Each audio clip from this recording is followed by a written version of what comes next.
Je vais te dire quelque chose que je n'ai jamais dit publiquement. Quand j'ai créé A4P Mental, ce n'était pas pour lancer un business. Ce n'était pas non plus pour devenir coach.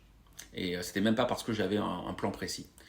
C'est parce que j'avais vu quelque chose. Quelque chose que je ne pouvais plus ignorer. Et que personne ne semblait vouloir prendre en compte d'ailleurs. Dans cette vidéo, je vais te raconter ce qui m'a convaincu qu'il manquait quelque chose de fondamental dans le sport français. Et pourquoi j'ai décidé de consacrer les prochaines années de ma vie à le construire. Si tu travailles dans le sport, en tant que coach, dirigeant, préparateur, parent, cette vidéo, elle est pour toi. Je t'invite à rester jusqu'à la fin parce que ce que je vais dire dans les derniers instants est très important. Ça a commencé par une observation. Après 10 ans d'accompagnement en coaching, que ce soit dans le sport, en entreprise, individuelle ou managériale, j'ai réalisé quelque chose. Les mêmes patterns revenaient toujours. Toujours les mêmes. Peu importe le niveau, peu importe le sport, peu importe l'âge. Des sportifs techniquement excellents qui s'effondrent sous pression. Des équipes talentueuses qui perdent la cohésion au moment décisif. Des coachs qui savent exactement quoi faire techniquement, tactiquement, mais qui ne comprennent pas pourquoi leur joueur clé disparaît dans les grands matchs. À chaque fois que je posais la question « Qu'est-ce qui s'est passé mentalement dans ta tête à ce moment-là ?», la réponse était toujours la même. Je ne sais pas. Je ne sais pas. Il n'y en a aucun qui m'a répondu « Je ne veux pas te le dire ». Non, je ne sais pas. Ces sportifs ne se connaissaient pas mentalement. Personne ne leur avait jamais donné suffisamment d'outils pour se connaître. Et j'ai réalisé que ce n'était pas un problème individuel, c'était un problème systémique. Le sport français forme des corps, des techniques, des tactiques, et même plutôt bien. Mais il ne forme pas suffisamment les sportifs à connaître le fonctionnement de leur cerveau.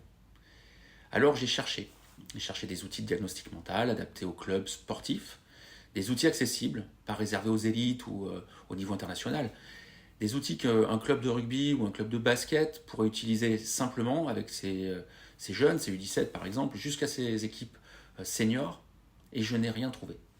Bon, bien sûr, il y a des approches thérapeutiques, il y a des approches de coaching, mais qui ne semblent pas suffisantes.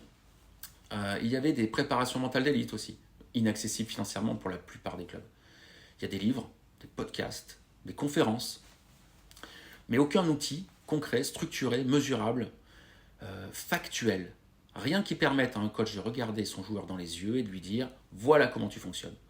Voilà comment tu fonctionnes mentalement, voilà tes forces, voilà ce qui te fragilise, voilà comment on va travailler ensemble. » Ce vide, je l'ai d'abord vécu comme une frustration, puis comme une évidence. Si ça n'existe pas, on va le construire. Alors j'ai construit. Bien sûr, pas en quelques semaines, il a fallu des années en m'appuyant sur des modèles scientifiques validés, Seligman, la psychologie positive, les recherches en programmation neurolinguistique, process communication, les recherches sur le hijacking émotionnel, les neurosciences de performance, MBTI. Et de ça, j'ai créé 4 diagnostics prioritaires. Le premier, le profil mental de performance. 120 questions, 8 dimensions. Comment ce sportif s'active, se concentre, se régule, comment il s'engage, comment il a confiance, comment il rebondit après une erreur. Analyse, ressent son corps. Le deuxième, le mode préférentiel d'action. Comment il traite l'information, comment il prend les décisions. Est-il stimulé par le collectif ou par la solitude? Est-il concret ou intuitif? Logique ou humain? Le troisième, la compétence mentale de performance. 30 situations de compétition réelle. Et comment il a réagi quand l'arbitre était injuste, quand il revient de blessure ou quand des recruteurs sont dans les tribunes. Enfin, le quatrième, le profil de psycho-émotionnel, son moteur émotionnel, sa neurochimie dominante, comment il coping, comment il régule.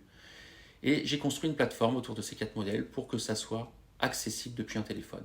Sans installation, sans formation complexe, pour qu'un club de quartier comme un club professionnel puisse l'utiliser.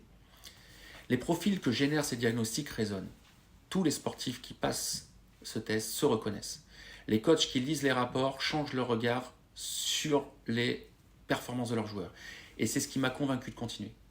Ma vision à 5 ans, que chaque club sportif en France, qu'il soit amateur ou professionnel, ait accès à un diagnostic mental, factuel, structuré pour tous ses joueurs. Que les coachs aient enfin des données pour comprendre non seulement ce que font leurs joueurs, mais pourquoi ils le font. Et bien sûr pour que les jeunes sportifs dès 15 ans se connaissent mentalement. Qu'ils se connaissent mentalement avant de se connaître techniquement. Parce qu'un sportif qui se connaît mentalement progresse plus vite, résiste mieux et s'épanouit davantage. Il s'épanouit bien sûr dans le sport, mais aussi dans la vie. Alors voilà pourquoi j'ai créé A4P Mental. Pas pour avoir un beau titre sur LinkedIn, pas pour être conférencier ou autre chose, mais parce que j'ai vu un vide et que j'avais les compétences pour le combler. Si tu travailles dans un club, si tu es coach, dirigeant, responsable de formation et ce que je viens de te dire résonne avec ce que tu vis, ben je veux qu'on parle. Pas pour te vendre quelque chose, mais pour comprendre si A4P Mental peut t'aider. Le lien est en description. Tu peux faire passer le test à un joueur en 30 minutes et voir par toi-même. Si cette vidéo t'a apporté quelque chose, abonne-toi. Laisse un commentaire, partage aux personnes qui pourraient être intéressées. Et surtout, dis-moi ce qui t'a le plus touché. Je réponds à chaque commentaire personnellement. Et puis, je t'invite à voir la suite et à ce qu'on reprenne contact. À très bientôt.